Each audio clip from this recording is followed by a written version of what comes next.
மக்களே எல்லா பேரும் சேஃபாக இருப்பீங்கன்னு நினைக்கிறேன். குவைட் டேஸ் பேக் வந்து நம்ம சாட்டை துரைமுருகன் ப்ரோ வந்து ஒரு வீடியோ போட்டார். அது என்ன வீடியோனா, ஜனநாயகன் படம் வந்து லீக் ஆச்சுல, ஸோ அது ரிலேட்டடான ஒரு வீடியோ போட்டார். அதில் வந்து ஒரு சில பாயிண்ட்ஸ் வந்து டிவிகே கட்சி மேலே வந்து குறை சாட்டியிருக்காரு, விஜய் மேலே வந்து குறை சாட்டியிருக்காரு. இருந்தாலும் அது அவர் வேறு கட்சியில் இருக்கனா இன்னொரு கட்சியை வந்து பேசுவார் எலெக்ஷன் டைமு. ஸோ இந்த பாயிண்ட்டுக்குள்ளலாம் போக போகிறது கிடையாது. ஏன்னா அது அவரோட விருப்பம், அவரோட உரிமை, என்ன வேணால் பேசலாம். அதுக்குள்ளே நான் பேச போகிறது கிடையாது. பட் இந்த வீடியோ எதுக்காகனா, அவர் வந்து ஒரு டிவிக்கேன்னு ஒரு கட்சியை ஸ்டார்ட் பண்ணிட்டார். அதுக்கப்புறம் ஒரு பண்ண படம், ஓகேவா, அந்த கட்சிக்கான சார்ந்த ஒரு சில விஷயங்கள் இருக்க செய்யும், இருக்கு, ஓகேவா, அதுக்குள்ளே நான் வரல. இவர் வந்து இந்த படத்தை முழுக்க ஒரு வன்மமாக பேசியிருக்காரு. படம் பார்த்துட்டாரான்னு கேட்டிங்கன்னா அது வந்து நம்ம டீட்டெயிலாக அந்த வீடியோவில் பேசுவோம். எனக்கு வந்து ஏதோ ₹1 ₹2 நான் சினிமா மூலமாக தான் சம்பாதிக்கிறேன். இந்த சேனல் முழுக்க ஒரு சினிமா பேஸ்டான கண்டென்ட் தான். அது சினிமாக்காரனா நான் இந்த வீடியோ வந்து எதுக்குன்னா, சொன்ன கருத்துக்கான ஒரு எதிர்கருத்தாக தான் வந்து இருக்க போதே தவிர, பட் இந்த ஒரு சில விஷயம் நீங்கள் இந்த படத்துக்கு வன்மத்தோடு தான் பண்ணியிருக்கீங்க. ஸோ அது என்னன்னு சொல்லி தான் பார்க்க போகிறோம். இந்த படத்துக்கு என்னென்ன கருத்து சொன்னாரோ அதை ஒண்டி தான் பேச போகுது, மற்றபடி பாலிடிக்ஸ் கருத்து பேச போகிறது கிடையாது. ஓகேவா, டிஸ்க்ளைமர் கொடுத்தாச்சு. ஸோ ரொம்ப டைம் வேஸ்ட் பண்ணாமல் சாட்டை ப்ரோ சொன்ன கருத்தை பற்றி நம்ம பேசலாம். ஃபர்ஸ்ட் அவர் சொன்ன பாயிண்ட்டை பார்க்க போகிறோம் அப்படின்னு சொல்கிறதுக்கு நான் ஒன்றும் வீடியோ பைரசியை ஆதரிக்கிற ஆள் கிடையாது. படத்தையே பார்த்துருந்தாலும் அதை வெளியே சொல்லக்கூடாது என்பது தான் மரபு. என்ன சொல்ல வராரு? படம் பார்த்துருந்தாலும் வெளியே சொல்லக்கூடாதா? இதோட சூப்பரான பாயிண்ட்ஸ் எல்லாம் பேசியிருக்காரு. ஸோ சின்ன கருத்துக்கெலாம் டைம் வேஸ்ட் பண்ணாமல் அடுத்த இன்னொரு சூப்பரான பாயிண்ட்டை பார்ப்போம் வாங்க. சென்சார் இருக்கிற படத்தை யார் வெளியிட முடியும்? சென்சார் சிபிஎஃப்சி வெளியிட முடியுமா? வாய்ப்பு இல்லை. அப்போ படத்தை வெளியிட்டால் படம் தயாரிப்பாளர்கிட்ட இருக்கும், எடிட்டிங் டீமில் இருக்கும், படம் வந்து இது சார்ந்த அந்த துறை சார்ந்த நபர்கிட்ட இருக்கும். அப்போ அங்கேருந்து தான் இந்த படம் வெளிவந்திருக்குது. ஓகே, இவர் சொல்கிற பாயிண்ட்டும் ஒரு சில விஷயத்தில் வந்து அக்செப்டபிள்ஸ் தான், ஓகேவா. ஆனால் நான் ஒரு சில விஷயம் அக்செப்ட் பண்ண மாட்டேன். என்னன்னா, ரங்கராஜன் பாண்டே சார் சொன்னார், சூப்பரான பாயிண்ட் ஒன்று சொன்னார். படக்குழுவே வெளியிட்டிருக்கும்னு நினைக்கிறீங்களா? அப்படி இதை விட ஒரு அபத்தமான ஒரு பாயிண்ட் இருக்க முடியாது. சார் வந்து ஒரு 1000-1500 கோடி ரூபாய்க்கு சொத்து மதிப்பு உள்ளவர்னு வச்சுக்கோங்க. 500 கோடி ரூபாய் ஒருத்தர் எள்ளில் அப்படி தூக்கி போடுவாங்களான்னு யோசிக்கணும். நீங்கள் வந்து விஜயோட சொத்து மதிப்பே 400 கோடின்னு சொல்லியிருக்காரு, ஓகேவா. அவரால் வந்து 500 கோடி கொடுத்து படத்தை ரிலீஸ் பண்ணுங்கன்னு சொல்கிற அளவுக்கும் அவராலையும் முடியாது. உங்களுக்கு புரியுதுங்களா? ஸோ அது வந்து எங்கேயோ டெக்னிக்கல் கிளிச் ஆகிருக்கலாம், படம் இப்படியான லீக் ஆகிருக்கலாம். அடுத்து அவர் என்ன சொன்னார்னு சொல்லி அடுத்த பாயிண்ட்டை பார்க்கலாம். ஏதோ ஒரு கட்டு வெளிவந்தால் பரவாயில்ல, மொத்த படமும் குவாலிட்டியாக, ஹஸ்டி குவாலிட்டியாக 4K தரத்தில் படம் வந்து வெளியாயிருக்கு. படம் பார்க்க மாட்டேன், பைரசியை சப்போர்ட் பண்ண மாட்டேன்றீங்க. ஆனால் எப்படி உங்களுக்கு 4K குவாலிட்டி அப்படி இதெல்லாம் தெரிஞ்சிருக்கு? அது வேற வாய், இது நார வாய். இதை விட இன்னும் சூப்பரான பாயிண்ட்ஸ் எல்லாம் பேசி வச்சிருக்காரு. ஸோ இதுக்கெல்லாம் டைம் வேஸ்ட் பண்ணக்கூடாதுன்னு தான் உங்களை டப்புன்னு அடுத்த பாயிண்ட் கூட்டு போயிட்டு இருக்கேன். ஸோ அடுத்த பாயிண்ட் பார்க்கலாம். முதல் காட்சியில் ஜெயிலுக்குள்ள விஜய் இருக்காரு. ஜெயிலுக்குள்ள விஜய் இருக்கும்போது அங்கே ஒரு கேங் வந்து இன்னொருத்தரை துரத்திட்டு போகுது.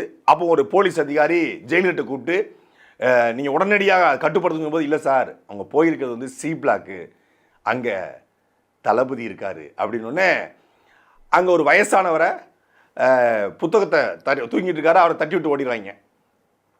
தட்டி விட்டு ஓடினோடனே இங்கேருந்து வெளியே வராரு. தாத்தா தூங்கிட்டு இருந்தார், அவர் தூக்கத்தை நீ கெடுத்துட்டு போயிட்ட, தாத்தாவை தூங்க வை அப்படின்னு ரவுடிகள்கிட்ட பேச்சுவார்த்தை நடத்துகிறாப்புல.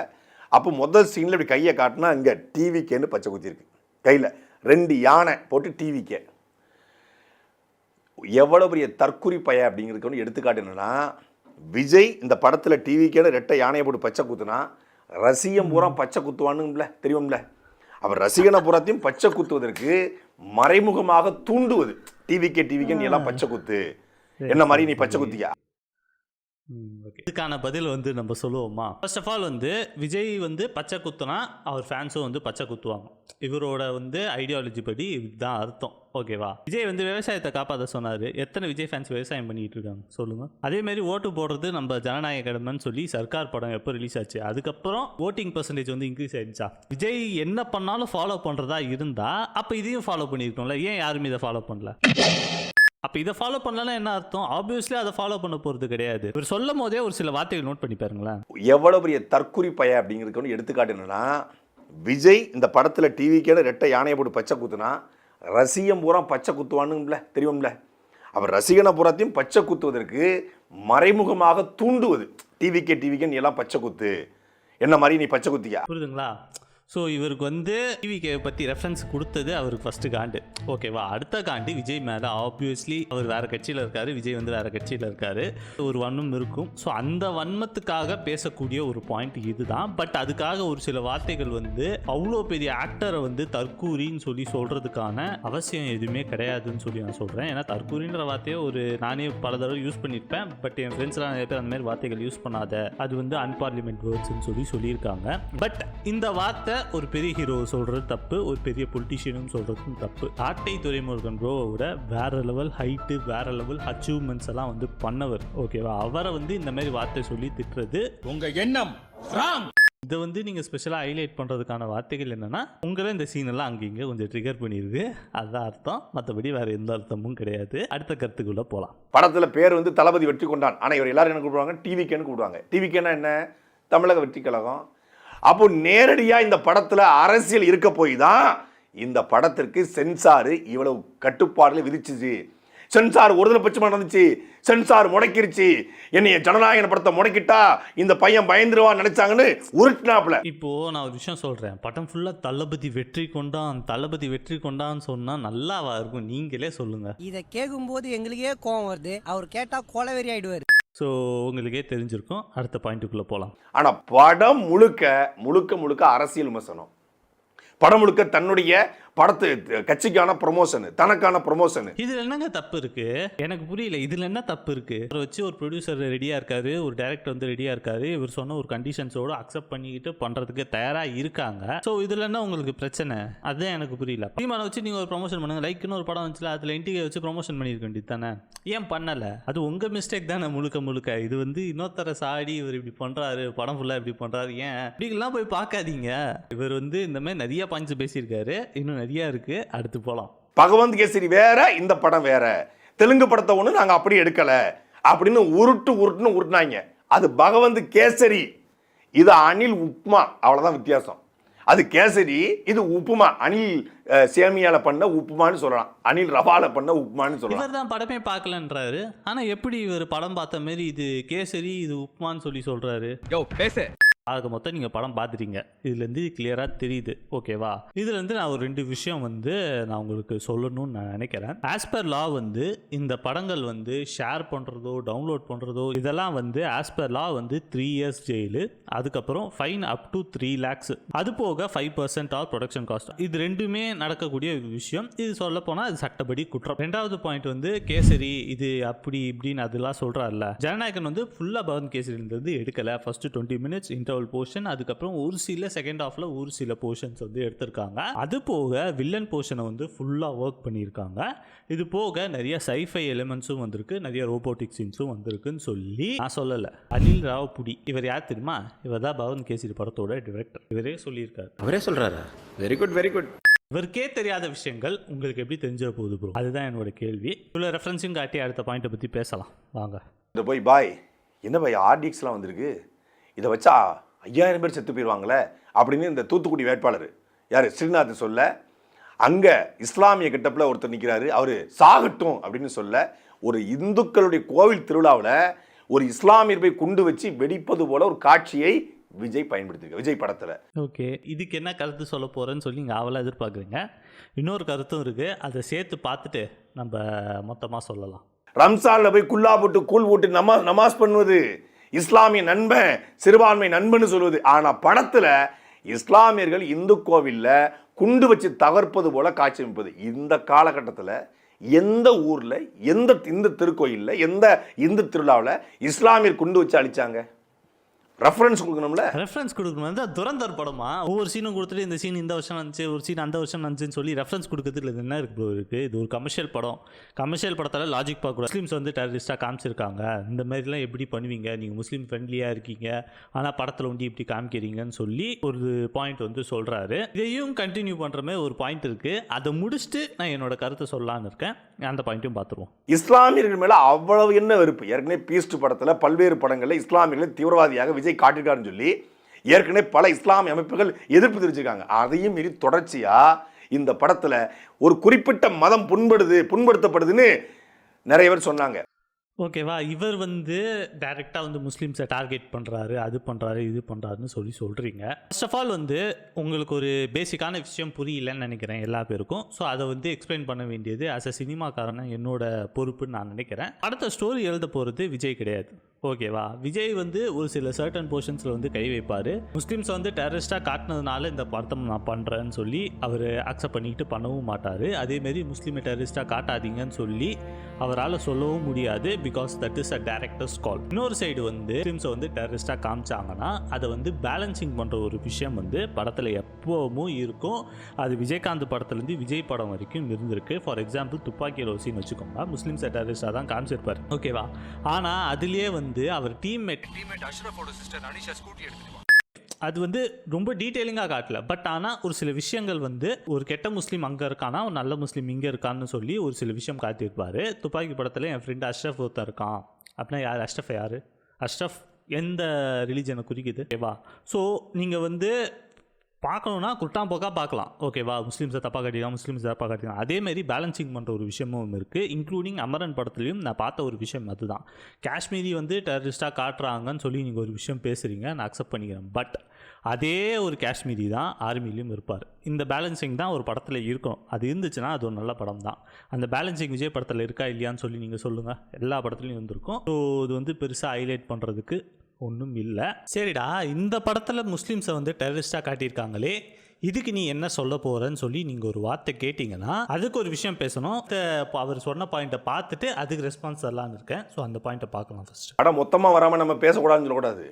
காட்சி சமூக வலைதளத்தில் வந்து இன்னைக்கு தேசிய முஸ்லீம் லீக் கட்சியினுடைய தலைவர் அண்ணன் தடாரையும் கமிஷன் ஆஃபீஸர் கம்ப்ளைண்ட் கொடுத்துருக்காரு. இந்த மாதிரி இந்த படத்தில் குறிப்பிட்ட இஸ்லாமிய சமூகத்தை மனது புண்படும்படியான காட்சி இருக்கிறது. ஓகே, ஃபர்ஸ்ட் ஆஃப் ஆல் வந்து இதுக்கு வந்து நான் 2 வகையான எக்ஸ்ப்ளனேஷன் கொடுக்கலான்னு சொல்லி நான் இருக்கேன். ஃபர்ஸ்ட் எக்ஸ்ப்ளனேஷன் வந்து படம் வராமல் நம்ம பேசக்கூடாதுன்னு சொல்லி ஒரு பாயிண்ட் சொன்னார். இதுக்கு வந்து நான் ப்ரீவியஸாக சொன்ன ஒரு விஷயம்தான் பதிலாக வந்து இருக்கும். படத்தில் பேலன்சிங் பண்ணியிருக்காங்களா, இதை வந்து நம்ம எப்போ பார்க்க முடியும்? மேபி ஒரு கிளிப்பை வந்து யாரோ இன்டர்நெட்டில் விட்டாங்க, பார்க்கக்கூடாது. இந்த சோஷியல் மீடியாவில் ஒரு விஷயம் பார்க்காம இருக்க முடியாது. எப்படி இருந்தாலும் பார்த்துரும், விட்டுருங்க. அது போட்டவனை இது பண்ணணும். சோஷியல் மீடியாவை பொறுத்த வரைக்கும் இப்போ நம்ம ரீல்ஸு ஸ்க்ரோல் பண்ணும்போது அடுத்த ரீல் வந்து நம்மளுக்கு இது மாதிரி வரும், ஜனநாயகன் மாதிரி வரும், நம்ம தெரிஞ்சால் ஸ்க்ரோல் பண்ணுறோம், ஆட்டோமேட்டிக்காக ஸ்க்ரோல் பண்ணுறோம். அது வந்து ஸ்க்ரீனில் கண்ணில் மாட்டிக்குது, நம்ம தட்டி ஒரு சில பேர் வந்து ஐயோ நான் பார்க்க மாட்டேன்னு தட்டி விட்ருவாங்க, ஒரு சில பேர் பார்த்து தட்டி விட்ருவாங்க. ஓகேவா, ஸோ இன்ஸ்டாகிராம் ரீல்ஸை வந்து நம்ம குறை சொல்ல முடியாது, ஏன்னா அடுத்து என்ன வருதுன்னு நம்மளுக்கே தெரியாது. ஓகேவா, ஸோ அதை விட்டுருங்க. இப்போ வந்து ஒரு கம்யூனிட்டியை வந்து புண்படுத்துகிற மாதிரி இருக்குது, இது பண்ணுற மாதிரி இருக்குதுன்னு நீங்கள் சொல்கிறீங்க. ஓகே ஃபைன், இது வந்து புண்படுத்துகிற மாதிரி தான் இருக்கா? ஆமாம், புண்படுத்துகிற மாதிரி தான் இருக்குது. ஆனால் இந்த விஷயத்தை வந்து விஜய் எப்படி பேலன்ஸ் பண்ணியிருக்காருன்னு யாருக்கு தெரியும்? இன்கேஸ் வந்து கிளைமேக்ஸில் வந்து நீங்கள்லாம் வந்து இப்படி இருக்கீங்க, ஆனால் அங்கே பாரு விஜயகாந்த் படத்தில் எத்தனை தடவை முஸ்லீம்ஸ் வந்து டெரரிஸ்டாக காட்டிட்டு கடைசியில் விஜயகாந்த் பார்த்தியா இந்த மாதிரி இப்படி முஸ்லீம்ஸ் இருக்காங்க, இந்த மாதிரி அப்படி முஸ்லீம்ஸ் இருக்காங்கன்னு சொல்லி டெரரிஸ்டே பேசி திருத்துவார். உங்களுக்கு புரியுதுங்களா? ஸோ இந்த பேலன்சிங் வந்து எப்பவும் விஜயகாந்த் படத்துலையும் சரி விஜய் படத்துலையும் சரி எப்பவும் இந்த பேலன்சிங் இருக்கும். ஓகேவா, அந்த பேலன்சிங் இருந்தால் தான் வேலைக்காகும். ஓகேவா, ஸோ எப்பவும் வந்து பேலன்சிங்கே இல்லாமல் படம் எடுத்தால் அது வந்து ப்ரொபகேண்டா படம்னு சொல்லிடலாம். பேலன்சிங்கோடு ஒரு படம் பண்ணால் அது டெஃபினட்டாக வந்து அது ப்ரொபகேண்டா படம்னு சொல்ல முடியாதுல்ல. இப்போ ஒரு சீனை வந்து டெரரிஸ்டாக காமிச்சானா இப்போ எல்லா பெரிய டெரரிஸ்டாக காட்டுவாங்கன்னா அர்த்தமா? இல்லையே. அது வந்து ஒரு பாயிண்ட்டு, அதை விட்டுருங்க. செகண்ட் பாயிண்ட் தான் வந்து ரொம்ப முக்கியமான பாயிண்ட்டு. அதாவது என்னன்னா, இது சென்சார் பண்ணாத காப்பி. ஓகேவா, சென்சார் போர்டுக்கு தெரியும் இந்த சீனை வந்து அலோவ் பண்ணால் பிரச்சனை வரும், இந்த சீன் அலோவ் பண்ணலன்னா பிரச்சனை வரும்னு சொல்லி சென்சார் போர்டுக்கு தெரியும். சென்சார் போர்டு வந்து அவாய்ட் பண்ணுவாங்க. உங்களுக்கு புரியுதுங்களா? அந்த சீன் கட் பண்ணுங்கப்பா, இந்த சீனை மியூட் பண்ணுங்கப்பா, பிரச்சனை வரும், இது நீங்கள் கட் பண்ணுங்கப்பா, அவாய்ட் பண்ணுங்கப்பா, சென்சார் போர்டு சொல்லுவாங்க. That is a duty of censor board. அது எப்படி உங்களால் பார்க்க முடியும்? நீங்கள் பார்த்ததே சென்சார் பண்ணாத காப்பி, எப்படி இது அக்செப்டபுளாக இருக்கும்? எனக்கு ஒன்றும் புரியல. ஒரு படமே சென்சார் பண்ணாமல் அதுக்கு முன்னாடி நீங்கள் பார்த்துட்டு இப்படி பிரச்சனை பண்ணால் அது ஹவுஸ் இட் அக்செப்டபுள்னு ஒரு கேள்வியும் வருது. அது போக ரெண்டாவது விஷயம், இது பேலன்சிங் பண்ணியிருக்காங்களான்னு பார்க்கணும். பேலன்சிங் பண்ணால் அது தப்பே கிடையாது என்றது என் பொறுப்பு. பட் வந்து எப்படி முஸ்லீம்ஸை நீ வந்து டெரரிஸ்டாக காட்டலான்னு சொல்லி நீங்கள் பிரச்சனை பண்ணிங்கன்னா, நான் ஒரு விஷயம் சொல்கிறேன், விஜயகாந்த் படத்துக்கும் பிரச்சனை பண்ணணும். ஓகேவா, இந்த படத்துக்கு பிரச்சனை பண்ணுறீங்கன்னா விஜயகாந்த் படங்களுக்கும் பிரச்சனை பண்ணணும், பண்ணி தான் ஆகணும். ஏன்னா விஜயகாந்தும் முஸ்லீம்ஸை வந்து டெரரிஸ்டாக காட்டியிருக்கார். ஓகேவா, அந்த ப்ரொடியூசர் மேலே கம்ப்ளைண்ட் கொடுங்க, என்ன வேணால் பண்ணுங்க. பட் விஜயகாந்த் படத்துக்கும் பிரச்சனை பண்ணணும். ஓகேவா, ஒரு சில விஷயங்களை அப்படி தான் பார்க்கணும். சரி, அடுத்த பாயிண்ட்டுக்குள்ளே போகலாம். அப்படின்னு இந்த பெண்களை காப்பாற்றுறது, அப்புறம் இந்த சாதி பிரச்சனை தீர்க்கிறது, இந்த மாதிரி 4-5 உருட்டுகளை உருட்டி தன்னை ஒரு பெரிய சமூக போராளியை காட்டுற மாதிரி காட்சி அமைச்சு முழுக்க பில்டப்பு. அதே அறத பரசான இந்த கையை அப்படி பண்ணுறது, அப்புறம் அப்படிங்கிறது, அப்புறம் வந்து அப்படிங்கிறது, அப்புறம் நாளை காக்காவலி போன்ற மாதிரி 4 டான்ஸை போடுறது, கலராக பின்னாடி குண்டு வெடிக்கிறது. ப்ரோ இது பண்ணால் உங்களுக்கு நல்லா இருக்கா? நல்லா இல்லை, ஆனால் இது விஜய் பண்ணால் மாசாக இருக்கும். அதனால தான் அவரை தளபதின்றாங்க. அவரோட படத்துக்கு இவ்வளோ கலெக்ஷன் ஆகுது, அவ்வளோ ஃபேன்ஸ் வந்து இவ்வளோ பின்னாடி கூடுறாங்கன்னா அவர் பண்ணுற மேனரிசம்காக தான். அந்த விஜய் மேனரிசம், அது விஜய் பண்ண தான் நல்லாயிருக்கும், வேறு யார் பண்ணாலும் நல்லா இருக்காது ப்ரோ. உங்களுக்கு புரியல ப்ரோ. சரி, அடுத்த பாயிண்ட் உள்ள போவோம். ஏன்னா ஜெயில்னா உனக்கு என்னன்னு முதல்ல தெரியுமா? இந்த படத்தை ஜெயிலை காட்டியிருக்காங்க. இந்த மாதிரி ஜெயிலு உலகத்திலே கிடையாது. படமாக இருந்தாலும் லாஜிக் வேண்டாமா ப்ரோ? கமர்ஷியல் படத்தில் லாஜிக் பார்க்கக்கூடாது ப்ரோ. உங்களுக்கு அது புரியல. கமர்ஷியல் படம்னா இப்படி தான் இருக்கும், அதெல்லாம் லாஜிக் பார்க்கக்கூடாது, அது ரசிக்கணும், அவ்வளோதான். அந்த லாஜிக்லாம் தாண்டி கமர்ஷியல் படங்கள் நல்லா இருக்கா இல்லையான்னு தான் கேள்வியே. உங்களுக்கு அந்த கொஸ்டின் மார்க்கே தெரில. கமர்ஷியல் படங்கள் எப்படி பார்க்கணும், ஆர்ட் ஃபிலிம் எப்படி பார்க்கணும், விடுதலை படங்கள் போன்ற மாதிரி படங்கள் எப்படி பார்க்கணும் உங்களுக்கு தெரியல. நீங்கள் எல்லா படமும் விடுதலை மாதிரி இருக்கும்னு சொல்லி நீங்கள் நினச்சிங்கன்னா அது தப்பாக தான் முடியும். ஏன்னா உங்களுக்கு அந்த படம் பிடிக்காது. கமர்ஷியல் படம் பார்க்குற விதம் ஒன்று இருக்குது, அதை கொஞ்சம் தெரிஞ்சுக்கோங்க bro. Sorry to say this, but இது தப்பு தான். இந்த படத்தை முடக்கிட்டாங்க, ஒன்றுத்தையும் முடக்கலை. இந்த படம் பராசக்தி கூட வந்திருந்துச்சுன்னு வச்சுக்கோங்க, மகா மட்டமாக தோற்றுருக்கும், மகா கேவலமாக இருக்கும். பொங்கலுக்கு படம் வந்திருக்காரு, படத்துக்கு பொங்க வச்சுருப்பாங்க. ஒன்ஸ் அகெயின் இவர் வந்து விஜய் மேலே இருக்க வன்மமும் அது போக அவர் கட்சி மேலே இருக்க வன்மமும் தெளிவாக தெரியுதுன்னு தான் நம்ம சொல்லி ஆகணும். இது மற்றபடி சொல்கிறதுக்கு வேறு ஒன்றும் கிடையாது. நீங்கள் என்ன வேணால் சொல்லுங்கள் ப்ரோ. அவர் படம் நல்லா இல்லைனாலும், அவர் படம் நல்லா இல்லை நீ சொல்லாத, ஃபேமிலி ஆடியன்ஸ் வேணால் அவர் படம் நல்லா இல்லை நீ சொல்லாத, நாங்கள் போய் தேட்டருக்கு பார்த்து நல்லா இருக்கா நல்லா இல்லையான்னு டிசைட் பண்ணிப்போம்னு சொல்லுவாங்க. அதேமாரி பராசக்தியும் நல்ல படமும் கிடையாது. பராசக்தி அதுவும் ரொம்ப மோசமான படம் தான். அதுக்கு நான் அந்த படம் நான் பார்த்துட்டேன்னு சொல்லலாம் ரிவ்யூ பண்ணல. பராசக்தி அவ்வளோ நல்லா இல்லையே. இதை வந்து எப்படி நீங்கள் பராசக்தி கூட கம்பேர் பண்ணுறீங்க எனக்கு புரியல. பராசக்தி படம் நல்லா இல்லை. ஸோ இந்த படம் கொஞ்சம் அப்போ வேறேஜாக இருந்தாலும் படம் பயங்கரமாக ஓடி இருந்திருக்குமே. நீங்கள் அதுதான் சொல்லிட்டேன், ஸ்டார்டிங்லேயே சொல்லிட்டேன், மறுபடியும் அந்த பாயிண்ட் எனக்கு சொல்ல விருப்பம் இல்லை. அடுத்து விஜயோட ரசிகர்கள்லாம் நாங்கள் இந்த படத்தை பார்க்க மாட்டோம், இந்த படத்தை நாங்கள் நெட்டில் வந்தாலும் பார்க்க மாட்டோம், ஐயோ எங்களை காட்டாதீங்க, இந்த ட்விட்டர் நாங்கள் பார்க்கல, இந்த இன்ஸ்டாகிராம் ரீல்ஸை நாங்கள் பார்க்கல, நாங்கள் பார்க்க மாட்டோம், நாங்கள் எங்கள் தளபதி படத்தை தேட்டர் தான் பார்ப்போன்றாங்க. இனி வயசுக்கு வந்தா என்ன, வரலன்னா என்ன? வன்மம் பேச்சு அவ்வளோதான், வேறு சொல்கிறதுக்கு ஒன்றும் இல்லை ப்ரோ. நான் ஒரு விஷயம் சொல்லிட்டா, இந்த படம் தேட்டரில் ரிலீஸ் ஆனாலும் இந்த படம் வந்து பயங்கரமாக கலெக்ட் பண்ணும். பார்க்குறீங்களா, 100 crores ப்ளஸ்ஸே இந்த படம் பண்ணும். ஒரு பொது படம் எந்த அளவுக்கு ரிலீஸ் ஆகுதோ அந்த அளவுக்கு தான் அந்த படமும் ரிலீஸ் ஆகும். அதுதான் விஜயோட மாசு ப்ரோ. உங்களுக்கு தெரில ப்ரோ, என்ன ப்ரோ பண்ணுறது? சரி, அடுத்த பாயிண்ட் பார்ப்போம். இப்படி ஓவர் பில்டப் கொடுத்த இந்த ஜனநாயகன் படம் மொத்தமாக இணையத்தில் ரிலீஸ் ஆகி இது பகவந்தி கேசரி ரீமேக்கு தான். இது ரீமேக்கு படத்தில் பாலையாக்கு பதிலாக விஜய் நடிச்சிருக்காரு. சரி, எப்படி இருந்தாலும் படம் நல்லா இருக்கும்ல ப்ரோ. எல்லா பேரும் நல்லா இருக்குன்னு தான் சொல்கிறாங்க. நீங்கள் வன்மத்தில் பேசுனீங்க, உங்கள் ரிவ்யூவை வந்து எப்படி எங்களால் கன்சிடர் பண்ணிக்க முடியும்? நாங்கள் தேட்டரில் ரிலீஸ் ஆகிட்டு படம் பார்த்துட்டு எப்படி இருக்குன்னு சொல்லி நான் உங்களுக்கு சொல்கிறோம். அவ்வளோதான். இதோட இந்த பாயிண்ட் தான் வந்து முடிஞ்சு போச்சு. ஸோ ஒரு சில பாயிண்ட்ஸ் எல்லாம் வந்து இவர் பொலிட்டிக்கலாக பேசியிருக்காரு. அது பொலிட்டிக்கலுக்குள்ளே நம்ம போக முடியாது. பட் ஒரு சில விஷயங்கள் வந்து இவர் தப்பாக தான் வந்து பேசியிருக்காரு. நம்ம வந்து தப்பாக ஹைலைட் பண்ணோம். மற்றபடி இவருக்கும் எனக்கும் இவர் எனக்கு பிடிக்காது, இவர் நான் ஆப்போசிட் கட்சி, அதெல்லாம் எந்த சம்மந்தமும் கிடையாது. இவர் வந்து சினிமாவை பற்றி ஒரு சில புரிதல்கள் இல்லாமல் பேசினார். மூவிஸை பற்றி ஒரு சில புரிதல்கள் இல்லாமல் பேசினார். ஆஸ் எ சினிமாக்காரனாக ஒருத்தர் ஒரு விஷயத்தை பற்றி புரிதல் இல்லாமல் பேசுகிறாருன்னா அதை புரிய வைக்க வேண்டியது அந்த விஷயம் தெரிஞ்சவனோட கடமை. ஓகேவா? அதை தான் வந்து நான் பண்ணியிருக்கேன். இன்கேஸ் ஏதாச்சும் அஃபண்ட் ஆனீங்கன்னா சாரி ப்ரோ, அது வந்து உங்களை அஃபண்ட் பண்ணுறதுக்கான வீடியோ கிடையாது. நீங்கள் ஒரு சில விஷயம் கற்றுப்பீங்க. இன்னும் நிறைய விஷயங்கள் கற்றுக்கிட்டிங்கன்னா, இப்போ வந்து ஒரு கமர்ஷியல் படத்தை எப்படி பொலிட்டிக்கலாக அழுகணும்னு ஒரு சில விஷயங்கள் உங்கள்கிட்ட சூப்பராக இருக்கும். ஸோ அந்த மாதிரி விஷயங்கள் இதெல்லாம் கற்றுக்கிட்டு இன்னும் ஒரு விஷயங்கள் சூப்பராக பண்ணிங்கன்னா நல்லா இருக்கும்னு சொல்லி தான் வந்து கேட்குறோம். மற்றபடி உங்களுக்கும் எனக்கும் வந்து எந்த வித இதுவும் கிடையாது. So sorry for doing this, but இது வந்து பண்ணி தான் ப்ரோ ஆகணும். இன்கேஸ் வேறு யாராச்சும் பேசியிருந்தாங்களும் பார்க்கலாம், அதையும் பார்த்துட்டு இன்னொரு பஞ்சாக வீடியோ போடலாம். ஓகேவா? இந்த முஸ்லீம் டெரரிஸ்ட் இந்த விஷயங்கள் பற்றி நம்ம டீட்டெயிலாக ஒரு வீடியோ போடுவோம், அப்போ பார்த்துக்கலாம். இந்த வீடியோ உங்களுக்கு பிடிச்சிருந்துச்சா அந்த வீடியோ லைக் பண்ணுங்கள். அதேமாதிரி உங்கள் ஃப்ரெண்ட்ஸ் அண்ட் ஃபேமிலி எல்லா பேருக்கும் இந்த வீடியோ ஷேர் பண்ணி விடுங்க. அது போக இந்த சேனலுக்கு புதுசாக இருந்தீங்கன்னா மறக்காம சேனல் சப்ஸ்கிரைப் பண்ண மறந்துடாதீங்க. Have a great day. நன்றி, வணக்கம், டாட்டா, பை பை.